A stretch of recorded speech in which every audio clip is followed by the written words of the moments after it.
Hello, hello, hello. All right, we should start now. Perfect. Cool. I think everything's working. Let me know if you can hear me. This is the second stream. Where's the camera? There you are. Second stream I've done. Really excited. I hope it works nicely. Everything works nicely. So, okay. Whenever you pop up, let me know if you can hear the music, if you can hear my voice, if you can see the screen, because I definitely see a bit of lag. But it should work. Let's check if everything's in place. All right. Everything okay? Thank you, Andy. Awesome. Cool. So what's up? So this session is going to be mostly Q&A. Andy, by the way, let me know if the music is too loud. I can definitely turn it down a little bit. I think it might be alright. But yeah, let me know how you like that. Perfect. Okay, everything should be in place. Alright, so let's get this going. We're gonna be talking about note-taking, productivity, anything related to that, similar to what my YouTube videos are about. We're gonna be discussing that kind of stuff today.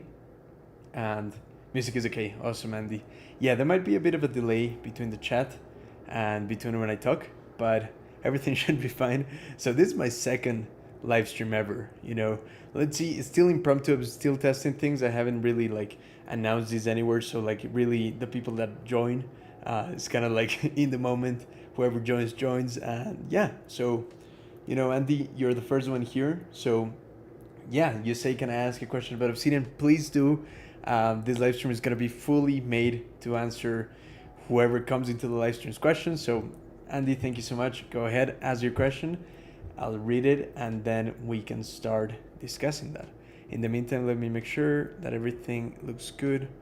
I think the camera is good. Perfect. All right, yeah, so ask your question, and we could get straight into it. Cool. All right. Everything's looking good. Let me just check this. Settings. Generate. All right. Yeah, seems to be all good. Yeah, so Andy, feel free to ask your question, and I'll be happy to answer it.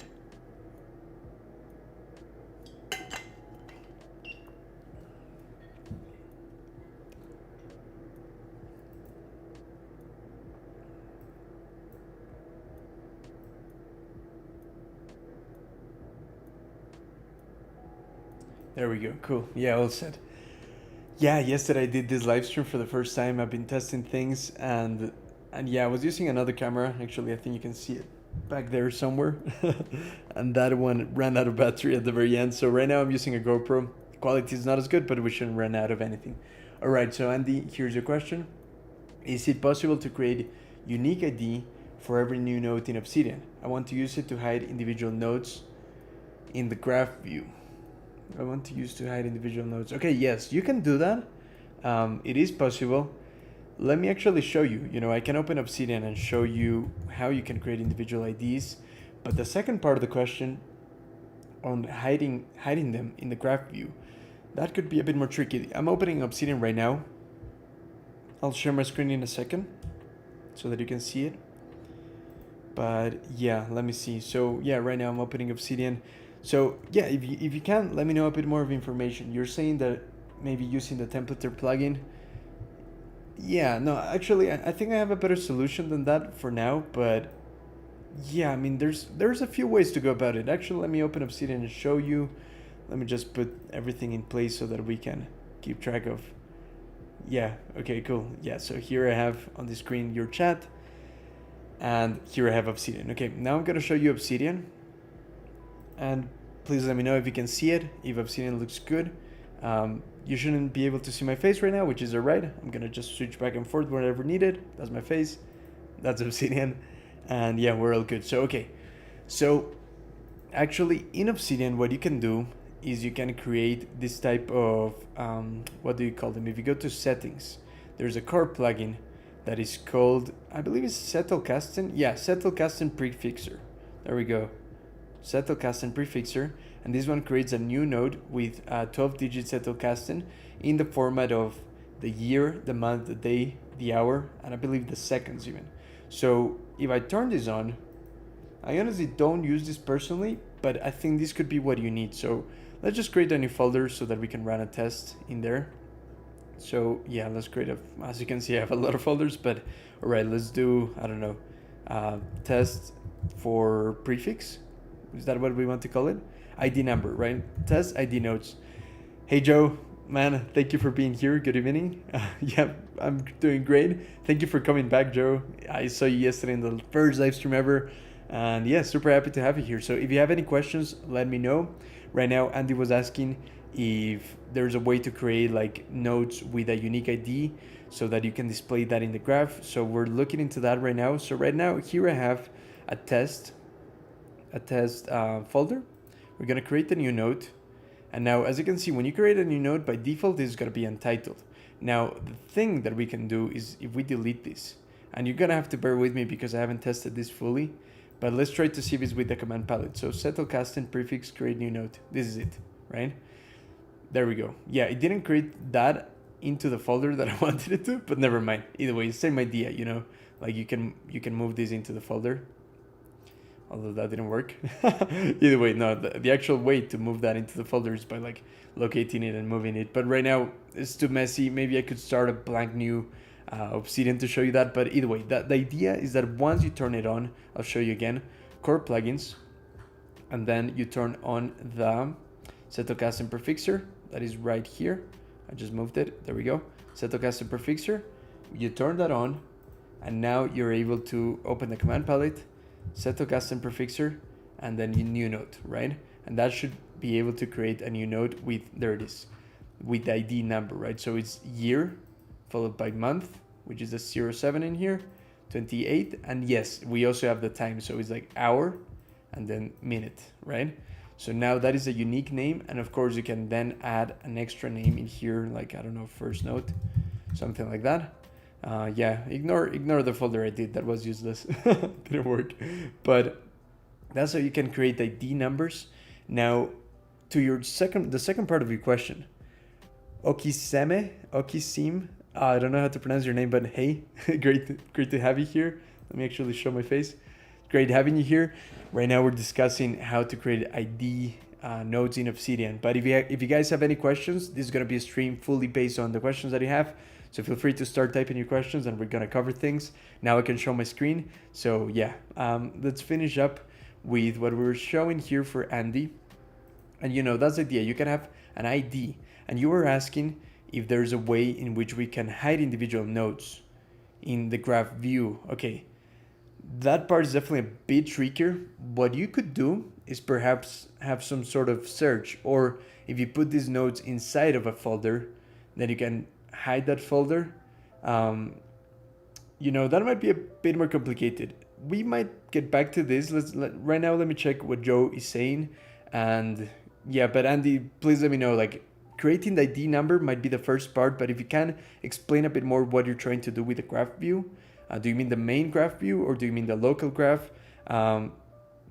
Yeah, okay, so on the graph view. Okay, I'm gonna check out Joe's right now, but Andy, if you can explain as much as you can of what you're trying to achieve, what is the purpose of that, and we'll definitely get back to that if we get the chance. Okay, so Joe, you're asking, do you have a method to your tagging? It's something I'm trying to tidy up a little bit, something like a master set of tags. I'm a metadata nerd. Okay, cool. No, it's a great question, and Andy, you're welcome. My pleasure. Yeah, we're gonna go back to that, Andy, because I definitely need to think what's the best way to do it. It's definitely kind of tricky. But either way, back to Joe's question. A methodology to tagging. Yeah, okay, so Joe, as a follow-up question, do you just use Obsidian? Have you tried out Logseq? Because personally, I have my workflow between Logseq and Obsidian. So actually, the way that I do it has changed a lot since I started using Logseq. But I do have something that I can show you inside of Obsidian that might help. But yeah, let me know if you actually ever use Logseq, which, in case anyone's not familiar, is like a Roam research variation. It's like Obsidian, but based on daily nodes. You know, Obsidian does have daily nodes, but Logseq is purely based on daily nodes. So that changes things a little bit.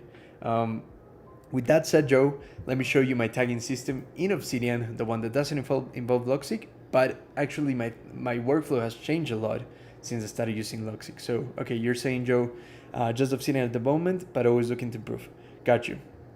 Um, yeah, so, and actually Andy just as a question, Santi, how do you sync Logseq and Obsidian? Do you use iCloud? I use Dropbox for my Obsidian and Logseq workflow.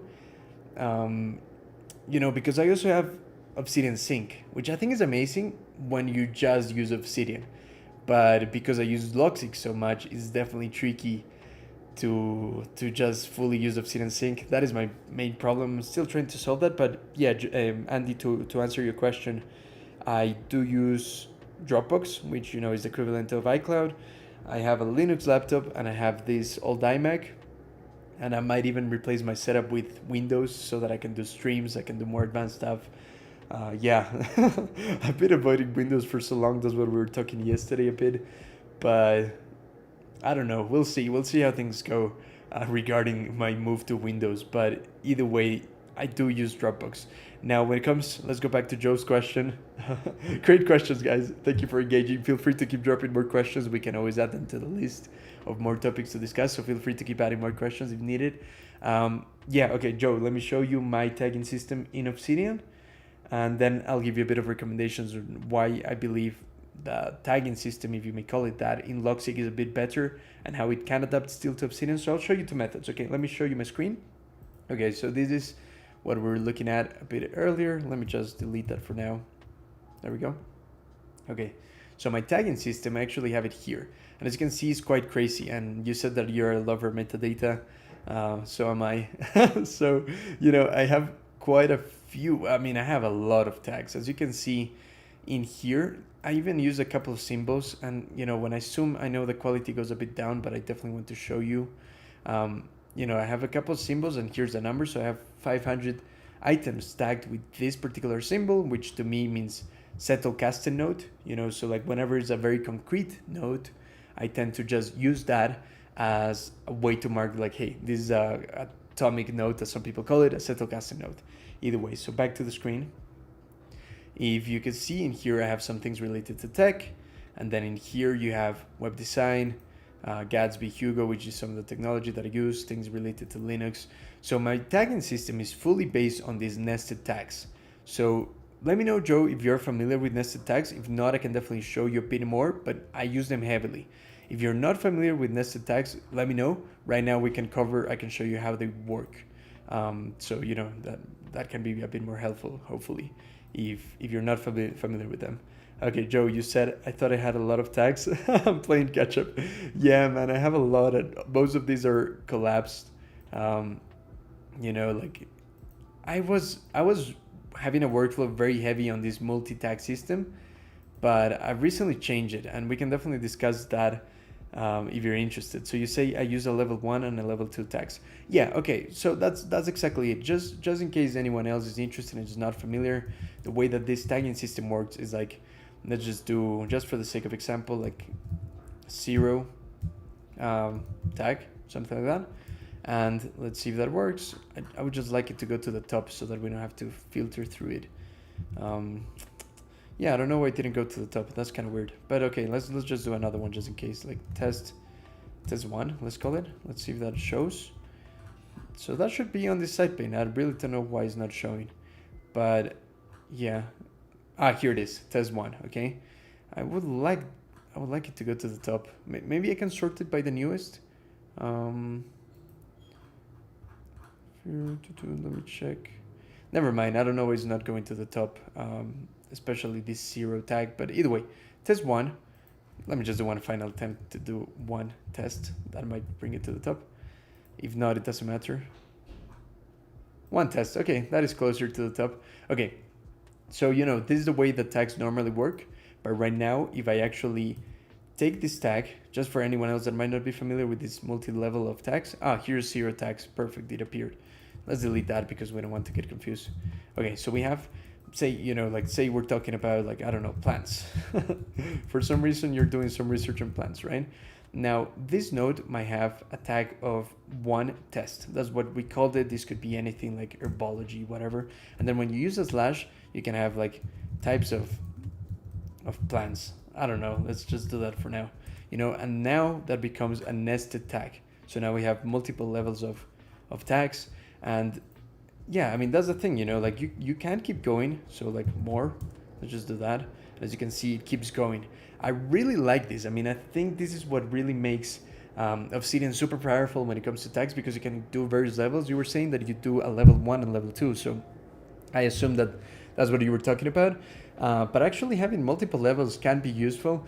Now, the problem about having multiple levels is that you end up kind of like making it harder for yourself to search things. Now, the main reason why I kind of don't use this type of system that much anymore is because Obsidian doesn't have an easy way to just search in here. I'm really looking forward to a way in which we can just search the tags that we currently have, because as you can see, with this multiple level system, you might be able to have, I don't know, let's take a look at this, for instance, right? I have community and I have Obsidian instead of community. So what if I just want to search any mention of Obsidian and I want community/Obsidian to also appear, That is my problem. Like, it's not searchable. And as you can see, I also have some trash in here. That's the problem with tags. Like, some things just like come up. I have a lot of like, I don't even know where they are, but like sometimes when you use here, you see this number, like this is random. This is just because I was using some code and this comes up as tags. Now, the way that I actually use tags now is by, instead of having to always create tags with the hashtag symbol, I actually link to an empty node. Now instead I just link it to plants, let's say. And rather than having a multiple level system, let's actually give you an example. Like I'm gonna create a new node in here, and let's just do like types of plants. And now here I can also link this to plants like that. Actually, well, no, let's just do plant. I think that was the one that we previously created, right? And now when we go to this one, there we go. We can see the backlinks, and that should take us to the daily node where we mentioned it, and type of plants. Let me know if that was clear. I can definitely expand a bit more if that doesn't make sense. It's just using links, but actually leaving this node empty. So like the node plant doesn't have anything in it, but it just becomes a way in which I can just use these backlinks in order to make use of that. Let me know if that's helpful. I can definitely show you how this looks in Logseq, because I think it's a bit of a better workflow. But yeah, thanks, Joe, for the question. Let me know if you have more questions than that, or if there's any better way I can help with the workflow that you're after. Cool, so we have a question on this Okiseme. Please let me know how to pronounce your name. I'm not super sure. I apologize if I butchered it. But either way, I use Obsidian as a framework for work to follow a chain of processes. Do you have some tips to improve the flow? I add previous and next pages with links on each node, for example. Other cool things? Interesting, yeah. That's interesting. So like the previous and next, I can imagine that is a very manual setup. Like, I don't know, like a lot of people kind of have like these setups that are very well integrated, very well linked, but maintaining them can be very hard, and very annoying over time. So what I would advise perhaps is, you say that you have chain of processes. I honestly think you should try to experiment with longer nodes, trying to keep more of that process in the same node rather than having to divide it across several nodes. At least that's what I do, but it really depends. Like if you want, let us know more information, what is exactly what you're doing, and I can definitely open up Obsidian, show you a couple of examples. But yeah, let me know if you have more questions on that, because that is interesting. Yeah, I mean, the only advice I can give without knowing much about what exactly you're doing would be to try to condense everything in one same node. Not everything, but trying to condense more in one same node, and then using the outline. Let me show you what the outline looks like, just in case you're curious. So let's do this plant example as well, right? So I don't know, here we have types of plants, and I'm using a hashtag. Let me just zoom into this to create a heading. I have some CSS hacks to make this heading look a bit nicer because I'm in edit mode. But either way, that's not the point. And then, like, let's do, I don't know, like, tree. And then let's do bush.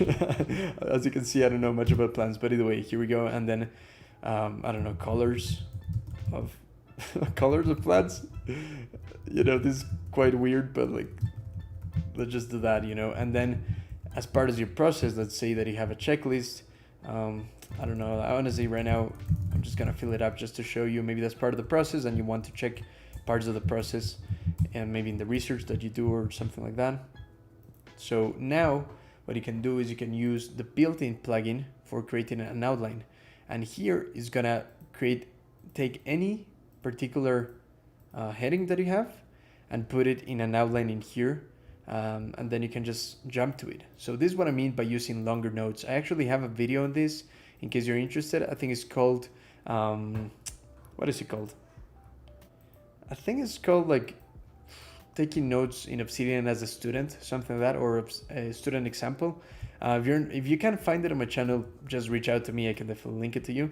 But yeah, let's move on. So what else we got? So Andy, how Loxic reacts on Obsidian nested tags? That's a great question. It doesn't. Unfortunately, that is one of the reasons why this workflow I have on multi-level tags, I kind of stopped using that a bit because Loxic doesn't read tags in the same way, which is a problem. So yeah, I mean, those tags are useful for when you know for sure that you're just going to be looking at those tags in Obsidian.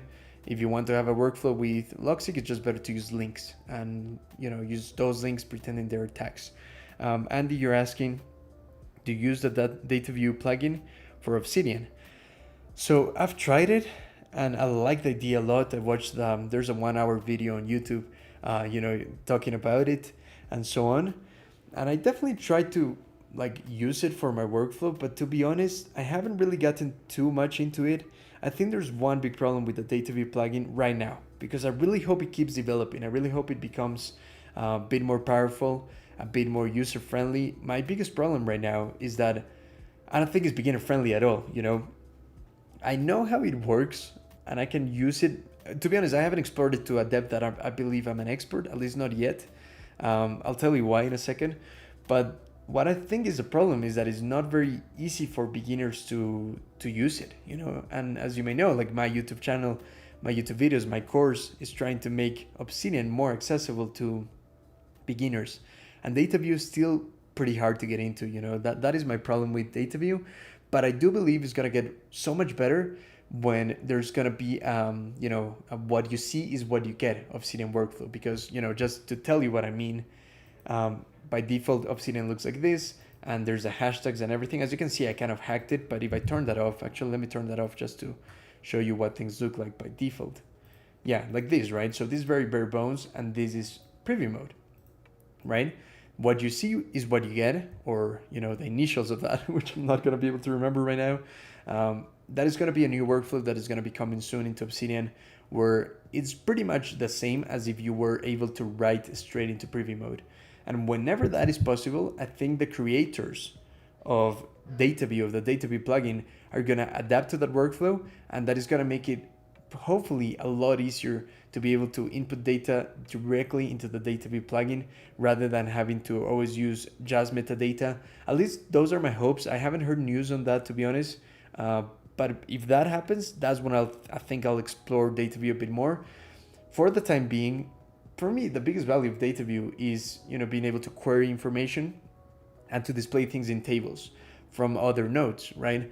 But to be honest, I was trying to use it. I was trying to use some other open source alternatives, but right now I just sold my soul and went back to Notion for when I need to do a table. I can show you my Notion later because I'm really happy with what I've been able to achieve there. I just created my website in Notion. I can show you that if you're interested. So yeah, in the meantime, let me just check what the chat is saying.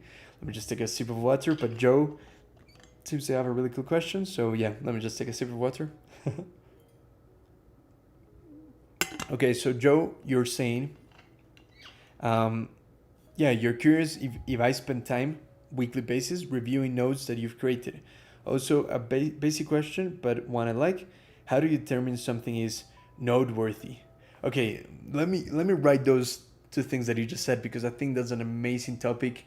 and I definitely want to unpack that. So let me actually I'm gonna use Obsidian right now to take a note on that, because that is really really cool concept. Um, yeah. Okay. So first thing, I'm gonna leave this plant right there.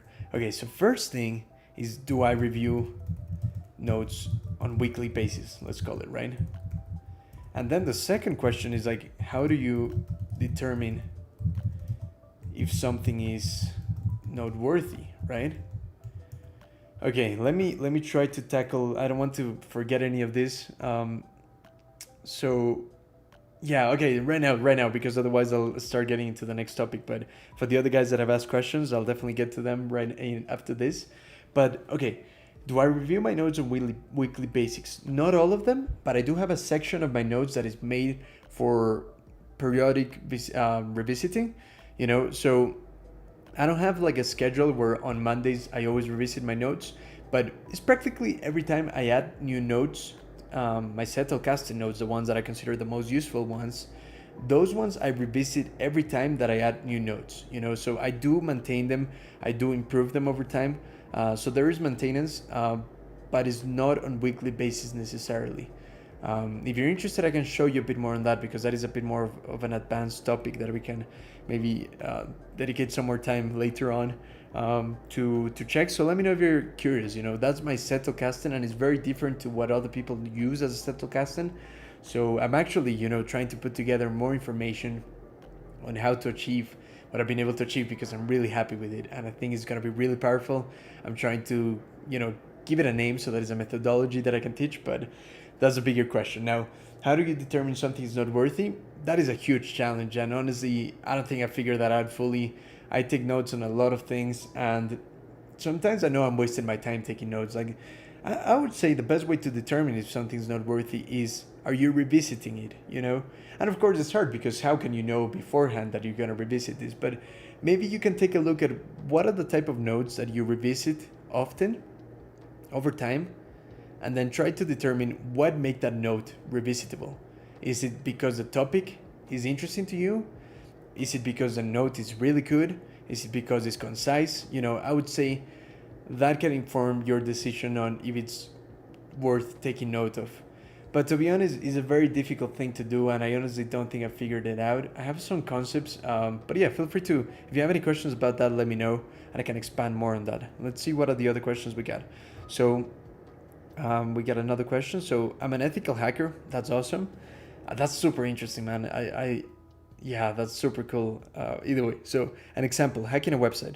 For doing this, you get multiple checks to do, and on each check, if you got like 10 to 15 things to do, and you adapt to the target, then that's really cool. I get you. So you're trying to create a bit of a workflow, and this is of course related. Let me write that down just so that I don't keep the my trail of thought, because I want to keep track of this. So yeah, Okiseme, you're talking about ethical hacking, right?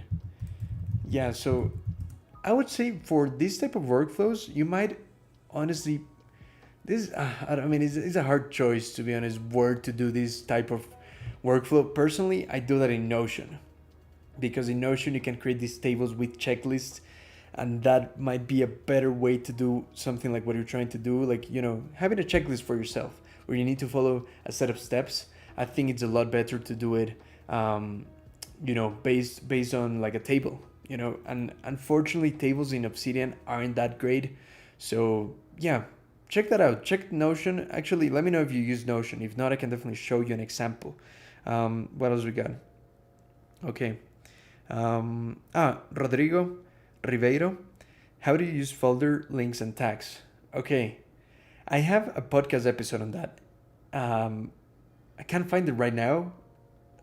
I mean, maybe I could find it, but I want to make sure I cover as many questions as we can. So Rodrigo, um, send me an email, or reach out on Discord or anything. I'll send you the link, because right now I don't want to like look into where it is. I'm not even sure if I published it yet, or if it's coming one of these following weeks. So yeah, just message me, because I have a full answer on that. Anyone else that might be interested, just reach out. I can definitely talk more about that. So what else we got? Okay, Andy, yeah, you were talking about, we need to know more. We need to know what methodology of taking notes do you use? How do you process them? Do you make them? Yeah, okay, so let's write that down because that's again pretty crazy of a topic. Like Andy, you're talking about. Actually, let me just do nice bullet points. I use outlines like crazy. Like and in case you're wondering, this is the outliner plugin, the one that I'm using. So yeah, like what methodology I use.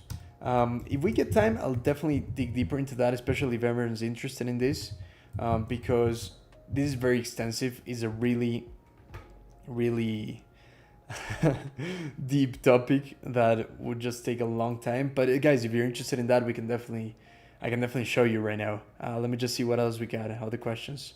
So, Andy, you said real brainstorming with Santi. Cool, nice. Happy to know you like it.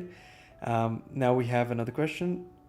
You have, yeah, Okiseme. Sorry if I'm butchering your name again, but didn't try Notion yet. Would definitely give it a shot. I'm interested. Yeah, check out Notion. Check out the table. Notion, the only reason why I use it is for creating tables and filter views. So if you're interested in that, definitely check out Notion for that. And if you're interested, feel free to reach out. Send me a message. Let me know if you want me to like give you a bit more of a tutorial on that. I can definitely make a YouTube video on that because that is really interesting. PhD Notion, thank you for being here. I follow you on Twitter. You're awesome. It's great to have you here. Let me know if you have any questions or anything you'd like me to discuss about Notion, because Notion is a great tool that I kind of had mixed thoughts in the past, love-hate relationship. Now I love it again. So yeah, we'll see where things go. Rodrigo, you will message me. Perfect. Yeah, feel free, like on Discord or on my contact page, which is santiago.com/contact. I can actually send you the link in here.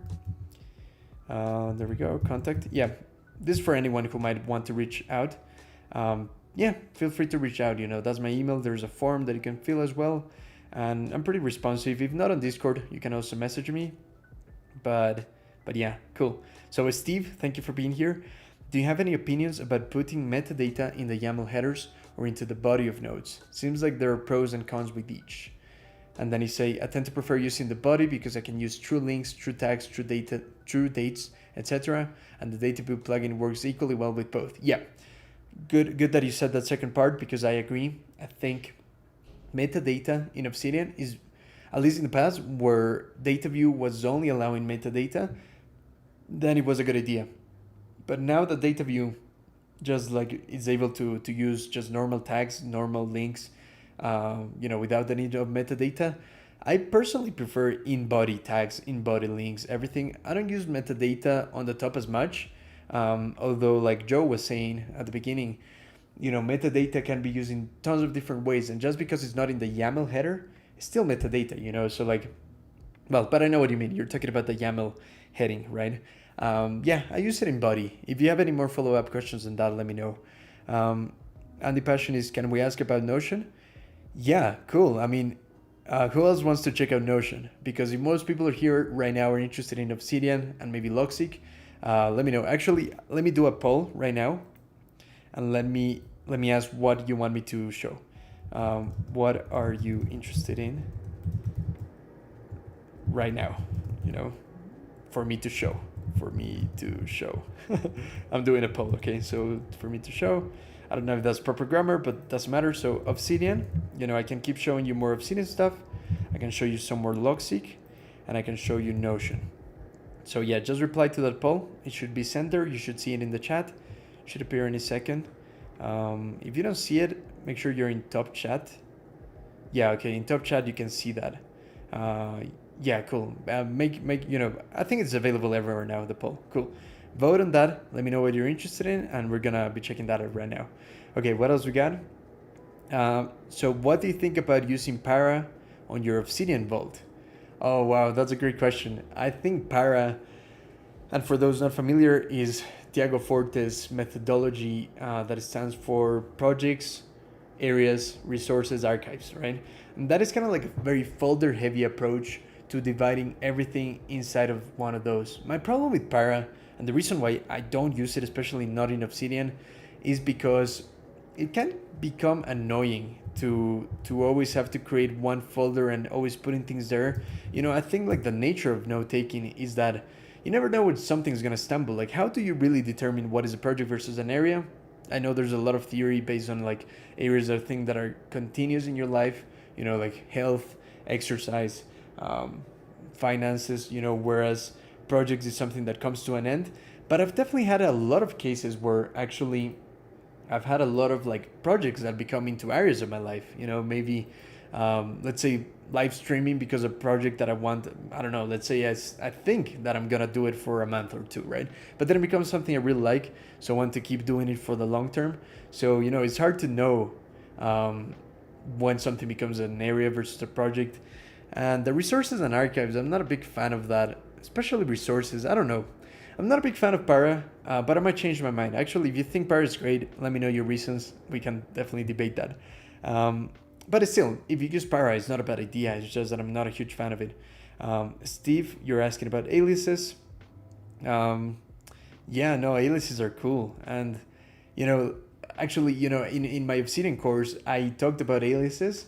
And people really love that. People have been reaching out saying like, "Wow, I didn't know aliases exist, and aliases are amazing." So I love aliases. They're super useful. And the good thing is that I'm not sure if they're identical in the way they work, but in Obsidian and Logic, there's aliases in both of them, and they work in a very similar way. So that's really useful. By the way, I'm so sorry. I just realized that the link that I gave you guys on my contact page was wrong. I actually gave you the link to a community that I'll be releasing. So let me just put the real link in here. And let me actually get rid of the previous one if I can, because that was the wrong link. That will take you nowhere. Yeah, either way. So let's see, what else we got? So Andy Droid is saying, I wish Obsidian has been around for 10 years ago. It could have been so productive in my 20s instead of collecting a structured. Uh, okay, in Evernote, there was a swear word that I don't know if I want to say. It's not swearing, but I couldn't read it at first. I like that. I still don't know the guidelines on swearing on stream, so I don't even know if that counts as swearing, but that was hilarious. I think you're right. Like Obsidian is pretty, like, is doing a lot of innovation when it comes to like making it accessible to people. Um, I would, I'm not saying that 10 years ago I had a good system. Like I was terrible. As a matter of fact, like I had a zero system, and Obsidian is making it more accessible. But things like Obsidian, especially the power of plain text, has been around for 50 years. But you're right. I mean, Obsidian is really making things super easy to use, super extensible, without needing to become a programmer or so on. So I definitely agree with that. Let's see what else we got. Shadashi, great having you here. Thank you for joining. You're talking about Para is a very bare bones system. You need to supplement it with a proper workflow as well, at least in my opinion. I agree. It's interesting how popular it's gotten. Like, and I don't want to talk poorly about any other creator. Like, Tiago Forte is massive. Like, he's managed to create this empire of like his system, and I really respect that. If anything, I envy that. I hope I can do something like that in the future, but I don't know. Maybe I haven't explored Pyro enough to make it be a system that I fully use, but maybe that's just me. Um, yeah, PhD Notion, you're saying, I don't distinguish projects from areas in my workspace. Exactly, that's what I mean. You're saying you're not a fan either. I get you. I think it could be a good workflow for someone just getting started that doesn't know of any other workflows, but I don't know. I don't know. If anyone here is a big fan of Para, please debate with me. I love debating, so yeah, we'll see. Joe, you're saying if you could cherry pick, okay, yeah, if you could cherry pick parts of all the productivity apps out there, what will the ultimate Santi productivity app look like? Functionality, look, and feel.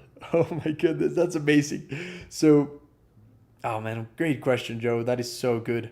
Let me actually save that question. That is just amazing because I love to discuss that further. Um, but that's a great question, guys. Anyone has an answer to that question here? Because I'm gonna take a bit of time to think on that. But if anyone has an answer to Joe's question, like feel free to reply in the chat. That is super interesting. But we're talking about, for Joe's question, we're talking about what it would be like to have a perfect app that has everything I need. I made a video on this. Actually, let me show you. I think I can show you which one it is in case anyone is interested and wants to check it out. Let me just open YouTube in here. We should be able to see that. There we go. Because I definitely made a video very related to this concept, and I'm gonna talk about it briefly. But like for anyone interested more deeply into this type of question, I have a video on that, and let me actually share my screen right now. There we go. So as you can see, oh, here's our live stream. I didn't take a thumbnail, so I'm making a weird face. Either way, so this one, the productivity mindset to choose the apps you need. In this video, I'm talking about how it's better to have a lot of different at least personally, having a lot of different applications that do what they do very well, and then combining that. Because if we have one app that just does everything, that's pretty much just an operating system, like first, like if there was such an app, which in my head is Notion. Notion is the closest thing to like an app that just works to do almost anything. I think it's gonna lack in certain areas. But okay, that's not the question. You're saying like an ideal situation, the productivity app, based on all the productivity apps out there, what is the ultimate Santi productivity app look like? Okay, I'm gonna answer that right now. Let me take a sip of water. Okay, so it would definitely have the tables of Notion as databases. They're the same thing. Okay, I'll call them tables just because, easier to understand what they mean. Tables of Notion, the task management of an app called Amazing Marvin that I use and love. I'm definitely going to start making videos on that for task management, and project management is really, really good. The speed of Obsidian, the outline of Logseq or Rome Research. And yeah, basically with the idea that both Logseq and Obsidian are nodes that I can have in my computer, and I own the nodes too, like in plain text files. That is amazing, that to me is amazing. So yeah, tables, the system of Amazing Marvin for task management and project management, the tables of Notion, the plain text files of Obsidian and Logseq, and the outline of Logseq, and the calendar of this new application that I'm testing out called Morgan. Super cool. I'll definitely make videos on that soon. Either way, let's move on. We got tons of questions. Let's take a look. So if you push topics very deeply, do you think it's better to have one vault by topic? Example, to optimize node searching, or you get one big vault as a second brain that mixes every aspect of your mind. That's what I do. I have one master vault, and then I have something that I call nested vaults. I've talked a lot about this in the community. So actually, let me actually show you, because in the community of Obsidian, I have one post that went really popular that talks specifically about this. So actually, let me show you. I'm opening the forum of Obsidian. I don't know, maybe I might have been locked out for some reason, but either way, I can still search it. Yeah, I was locked out because I was testing other browsers. Sorry for that. Well, why am I apologizing? It doesn't matter. But either way, nested vault. I'm actually gonna link this in case any of you guys want to check this out later. So this post that I talked about, it's talking about the benefit of nested vaults, and it was referenced quite a few times on other different things, because this is a topic that Door, has talked a lot about, and we've discussed it extensively, and people keep bringing it up, and this is maybe the main place where we've discussed this. Let me link it for you if any of you guys are interested. And actually, the other link that is also very useful is the one made by Door, which is this one right here. I'm also going to link it in the chat in case you want to check it out, because that is what I do. I have nested tags, and that is how I actually keep track of things. Let me just put this there. Back to my face. There we go. Yeah, so that is my perspective on that. Check that out. If you have any questions, feel free to let me know. Okay, what else we got? I'm gonna check out the answers of the poll in a second. So okay, most people are interested in Obsidian. Then, actually, let me end the poll so that you can see the results. There we go. Yeah, you should be able to see the poll, but most people are interested in Obsidian. But yeah, if anyone still wants to see anything in Notion, which is the second one that people are interested in, we can definitely check that out. Let's check out some more of the questions. Guys, you're amazing. You're on fire, asking so many cool questions. Andy just said Notion plus Obsidian Child should be a great app. That'd be amazing. I really wish Obsidian merged with Logseq and Notion. and that'd be a perfect app. But in the meantime, I just use the three of them, and it's not that bad. Max is talking about great to know that I'm not alone. Ah, yeah, you're talking to Okiseme. Great to know that I'm not alone with using Obsidian for ethical hacking. I'm also trying to use it for this subject. Yeah, I mean, ethical hacking is an amazing concept, and I think it's a really cool thing that people can do for like making internet and computers more safe. So I really respect ethical hackers. That's amazing. I look at this guy called Pierogi, Scammer Payback on YouTube. He's amazing, super cool. Check him out. I really love his videos. I don't know if you guys do something similar, but like that's what I really enjoy watching. Um, yeah, Shitashi is talking about. Shitashi says, for me, extensive databasing, tables and queries are essential. Full markdown editing with HTML is a plus, and customization. She says she loves being able to design the workspace, fairly simple. Yeah, I completely agree. Databases are amazing, and HTML is always useful to be able to add, especially if you know some. I don't think it's essential, but if you know HTML and you want to modify things further, that is a really good workflow. Um, Basim, let me know if I pronounced it right, man. You said, got here late. Is Loxic like Obsidian? If it is, why use one over the other? So I highly recommend you check out, sorry for the loud noise. Actually, I was going to drink water. Give me a second. Okay, Samus says, thanks a lot. We'll read your post on nested vaults. Awesome. Happy to help. Okay, yeah, Basim, you're talking about, let me share my screen. You're talking about Obsidian versus Logseek. I actually made a video on this, so I highly recommend you check it out. Why is this not zooming? That's so weird. Either way, sorry for that. I made a video on that, Obsidian and Logseek, why use both. I think I answered most of the main things in that video, so do check it out because that might give you some more insights into why. But yeah, if you have any more questions, I'm happy to do more live streams in the future, and we can discuss more of these topics because it's something I'm really passionate about. Just as a heads up, Obsidian and Logseek, a lot of people have had a bit of the expectation that they will sync perfectly, they will integrate perfectly.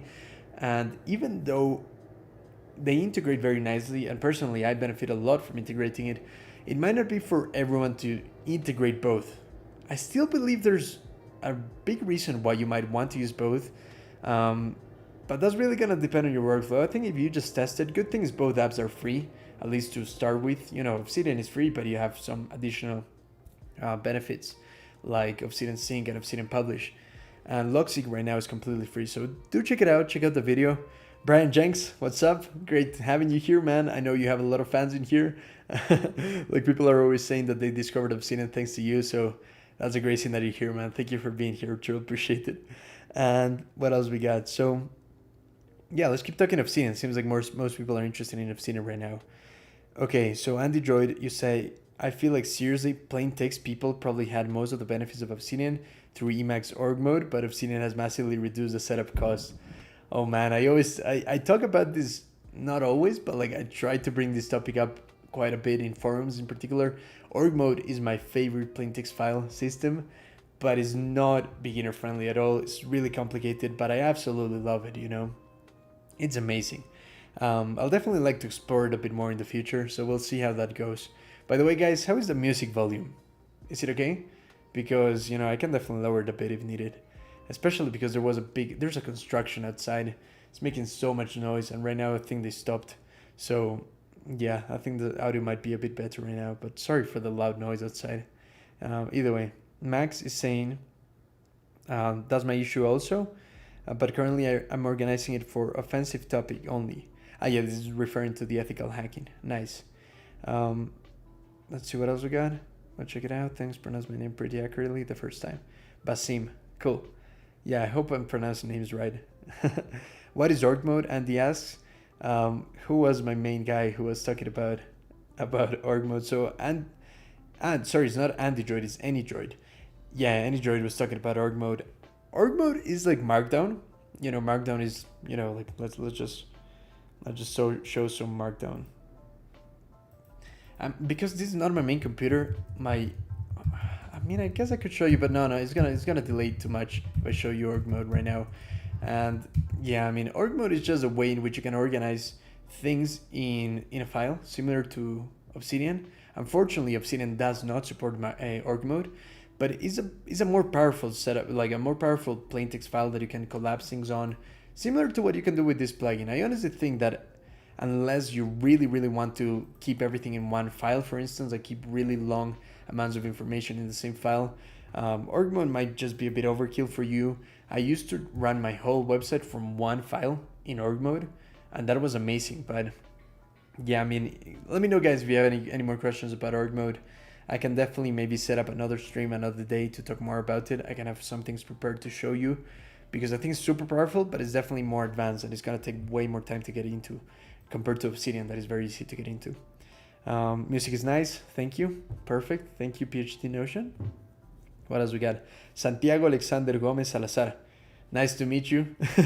Hello, greetings from Colombia. Yeah, okay, Santiago is my real name, in case any of you didn't know that. Santi is the short for Santiago. I'm from Ecuador, South America. Colombia is right next to me, and that's really cool. Thank you for being here. What else we got? Have you always lived in Ecuador, Santi? Yeah. Well, no, but let me drink water. Good question. Have I always lived in Ecuador? So I was born in Ecuador. I was raised here, and when I was 21 or so, maybe, no, 22, I moved to England. So I lived in England for 2 years with my girlfriend. She's British. She's from England. She's right in the other room. Now we're back in Ecuador, and now we live in an apartment that we both rent. So yeah, her name is Grace. She's right next to me in the other room watching TV, which I hope is not too loud. I don't think it's loud. But yeah, I lived most of my life in Ecuador, but I was 2 years in England, and I really like England, and I have the plan to hopefully in the future either move back to England or move to Italy. Actually, I'm learning Italian. Io sto imparando l'italiano. Mi piace molto. So yeah, I love Italian. What's your thoughts about chaos theory? Oh man, I mean, I love that kind of stuff, but to be honest, no, right now I don't have a formed opinion on chaos theory. What I can say is entropy. Entropy, in case anyone is interested, is like the concept of everything coming to an end. I do believe that we need to keep that in mind. This tattoo, can you see it? Yeah, it's an hourglass, and that's kind of the logo I have for my channel and stuff. I'm trying to use the logo a bit more recently, but this concept is about like things come to an end. The time that passes does not come back. You cannot flip the hourglass. I believe life is a one-sided hourglass. When it spills, the sun keeps going. It doesn't come back. Entropy, the concept of things coming to an end. Pretty sure that's related to chaos theory, but I might need to read a bit more before I give you a better opinion on chaos theory. Okay, we got another question.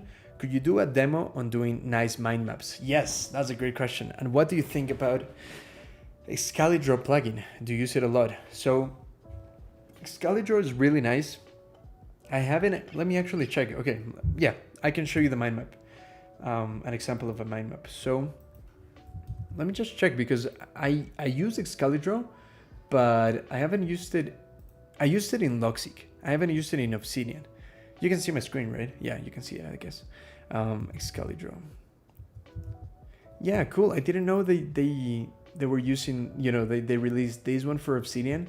It might be a bit more stable than the one in Logic, so I'll definitely check it out. But I've actually used Excalidraw just by itself and in Logic. So I've tried it out quite a bit.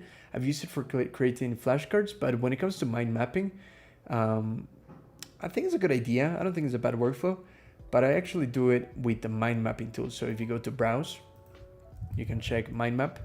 This one's my favorite. This is such a cool one. It looks like this. So let me actually give you an example, Someone's asking, oh, this is a great question. Wait.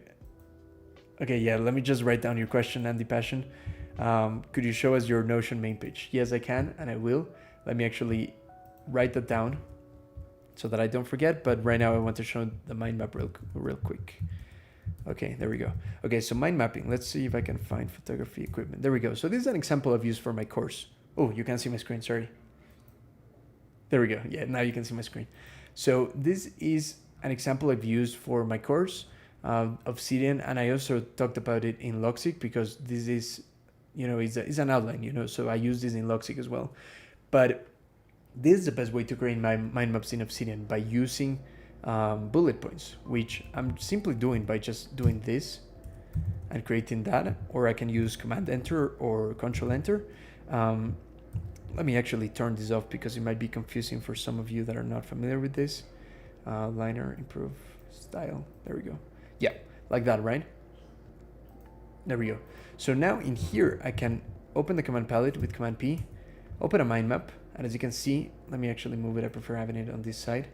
As you can see, I can very nicely display these parts of the outline. So as you can see, like everything is an outline, like that. I'm using the outline plugin with Command Comma. I go to Outliner and I improve this. This is the Outliner plugin, highly recommended.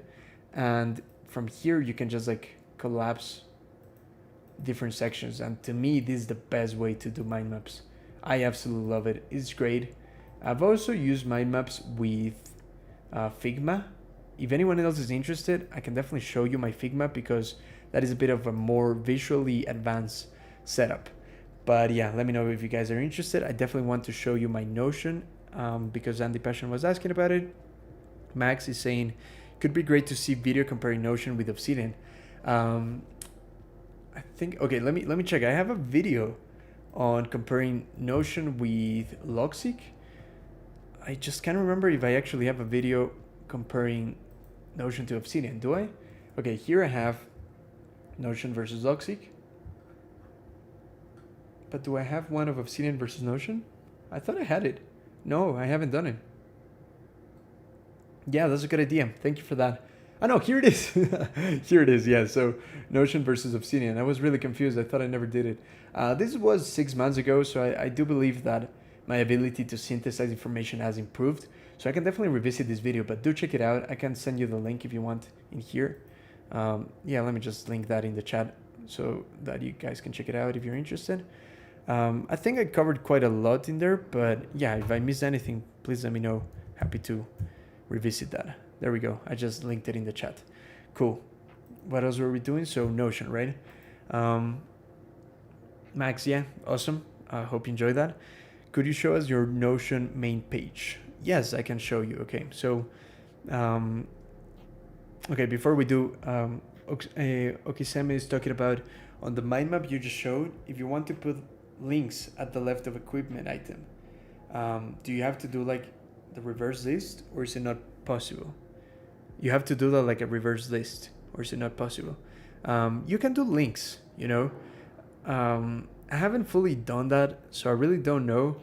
I'll definitely explore that, and if I find out, feel free to reach out again. Like, you can always contact me, and I can definitely explore that a bit more, maybe in a video or so. But as far as I know, I think you can use links. Okay, so let me show you Notion real quick. Guys, wow, we've been doing this for a while. I'm so excited that you guys are enjoying this. Thank you so much for being here. Truly appreciate it. Yeah, let me show you Notion. If you guys have any more questions, let me know. If not, we can close with that because I think what I can show you can be really cool. But if you guys have any more questions, I'm happy to keep going. I do have time right now. So yeah, let me know. But right now, let me show you Notion. So I'm opening up Notion. Let's give it a second for it to load. And yeah, in the meantime, let's see. No, we're all good. Okay, cool. It loaded. Let me show you Notion real quick. Okay, so here's the cool stuff that I want to show you. I'll share my screen in a second. Let me just make sure that everything is working correctly. Yeah, everything's good. Okay, let me show you Notion.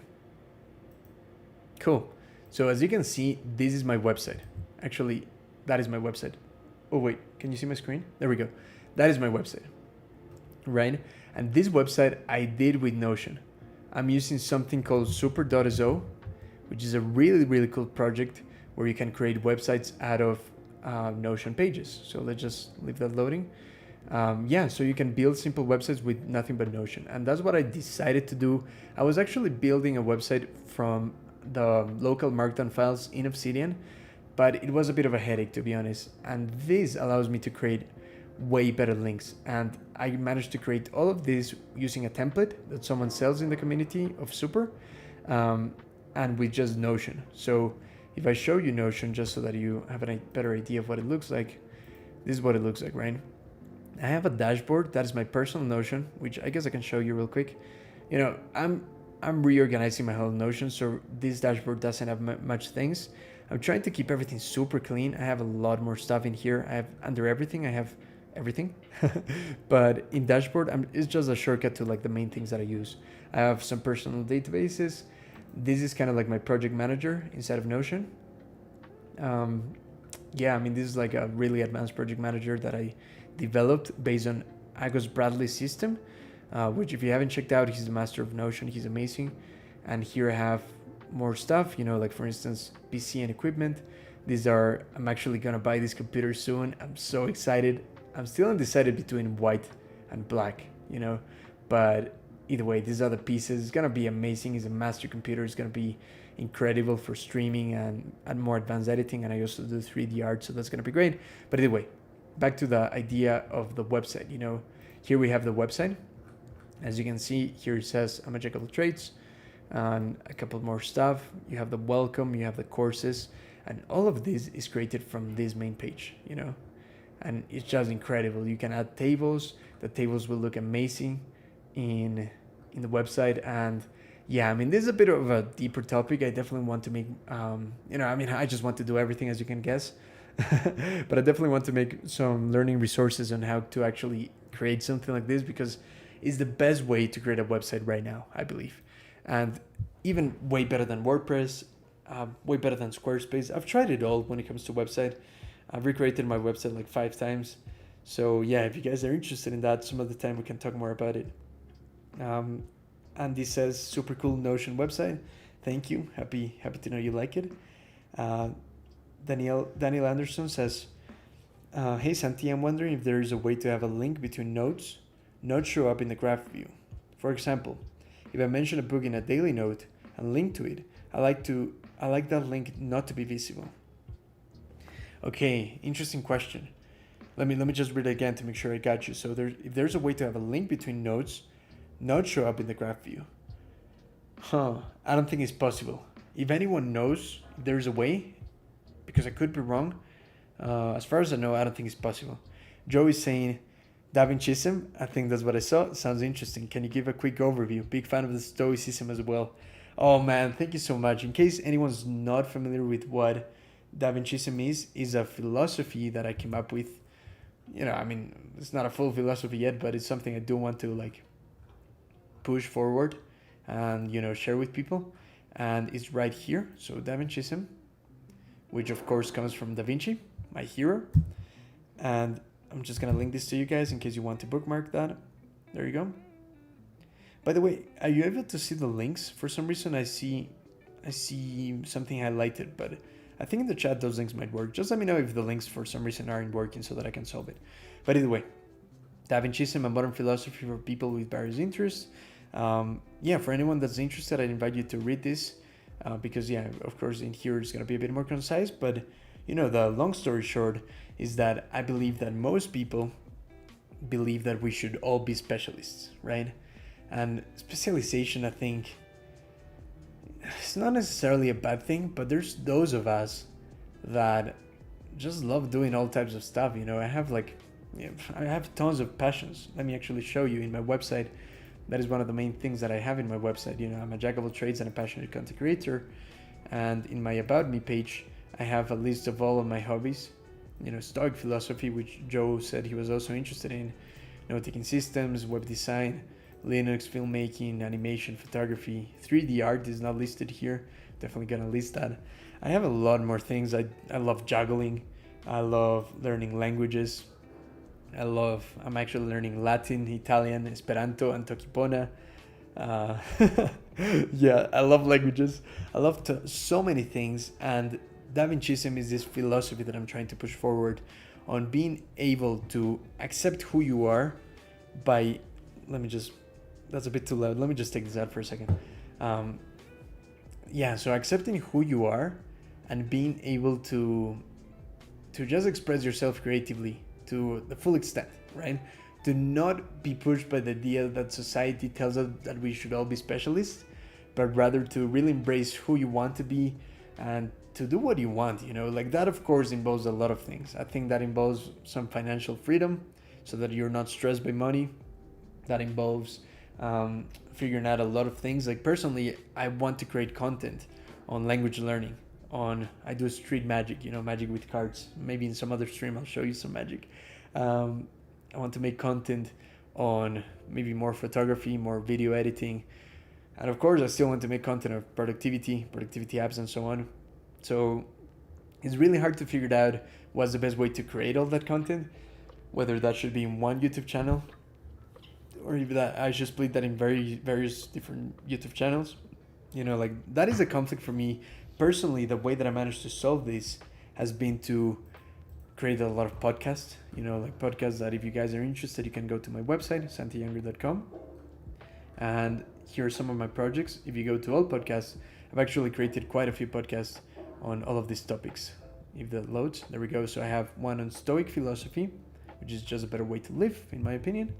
Philactivity, which is on productivity and note-taking, that I just released. I'm gonna start uploading more to there, but right now it has a couple of episodes. And Specialized, which is something that I started a while ago that I haven't continued much, but is on being a jack of all trades, which is the topic of Da Vinciism that we're talking about.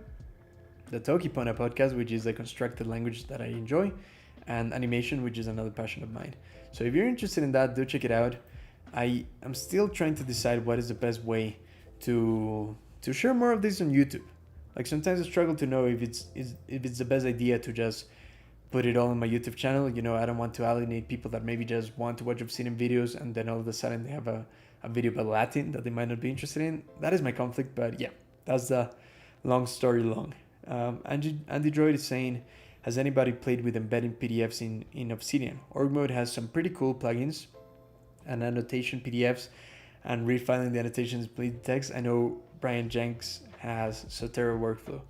Yeah, I agree. Org Mode is the absolute best for PDF annotation. But again, like it's too hard to set up, not beginner friendly, it breaks a lot, it needs to be fixed. I haven't used PDFs in Obsidian. I actually use Memex for that. If you're not familiar with Memex, I made a video on it again. I can link it to you.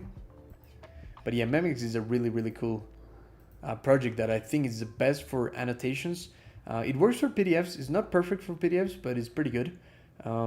Where's Memex? Here it is. Yeah, Memex. Bookmarks for power users. Let me just link that to you.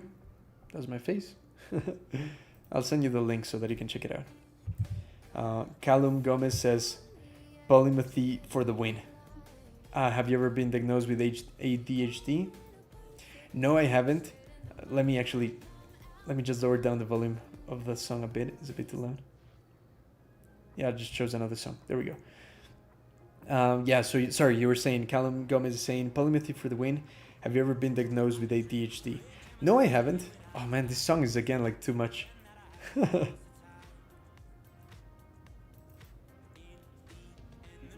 we go. Okay, sorry for that. Cool. Yeah, no, ADHD is not something I've been diagnosed with, so I really don't know what is it like for someone to have that. Haven't researched much either, so I guess I mean maybe polymathy is something that people with ADHD tend to have, but I'm not so sure about that. Sorry about the music, guys. That one is kind of like a bit weird. I just fixed it though. What else we got?